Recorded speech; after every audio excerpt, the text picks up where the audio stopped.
Problema na sa ilang evacuation center sa Negros Occidental ang pagkakasakit ng ilang evacuee matapos pumutok ang Bulkang Kanlaon.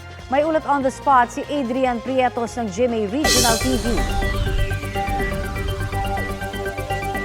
Adrian? Yes, Connie, mga puso, upang masiguro nga ang kaligtasan ng lahat ng mga nakatira sa loob ng 6-kilometer PDZ o Permanent Danger Zone. Matapos nga pumutok ang Mount Kanlaon, mag-iisang linggo na ang nakaraan, ay pinag-utos na ng Task Force Kanlaon ang mandatory evacuation sa mga residenteng nananatili pa rin sa kanilang mga tahanan.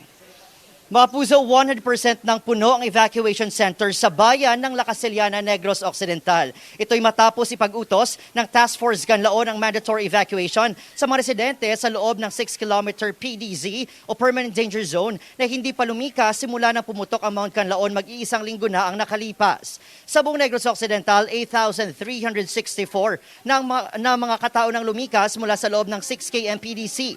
May 4,900 dito, residente ng bayan ng La Casillana. Kaya hindi maiwasan ang ilang problema sa loob ng evacuation centers. Gaya na lang ang pagkakasakit ng ilang residente, lalo na ang mga bata.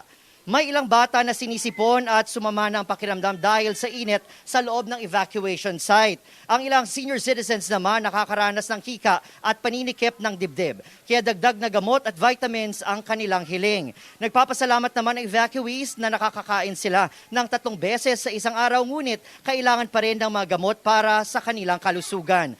Aminado naman ang LGU na kulang sa ngayon ng pondo upang matustusan ang mga pangangailangan ng evacuees, kaya malaking bagay ang mga natatanggap na donasyon at iba pang tulong mula sa ahensya ng gobyerno. Mga puso, sa ngayon, tinitiyak ng LGU na may sapat na gamot sa clinic ng evacuation centers. Ako naman gyapon, di ko kalakat, sir. Pahirapan ka dito? Gaano kahirap yung buhay mo dito ngayon? Tika init. Ha? Init kayo. May mga ara kita mga emergency kits, no, ara sa man provided sa aton ano kagindi sa adri sa Colegio de la Casillana. At the same time sa evacuation naton, we have a standby clinic. May clinic diya actually for Colegio de la Casillana kag evacuation center. Kag may ara ta na assign din ang mga BHW midwives.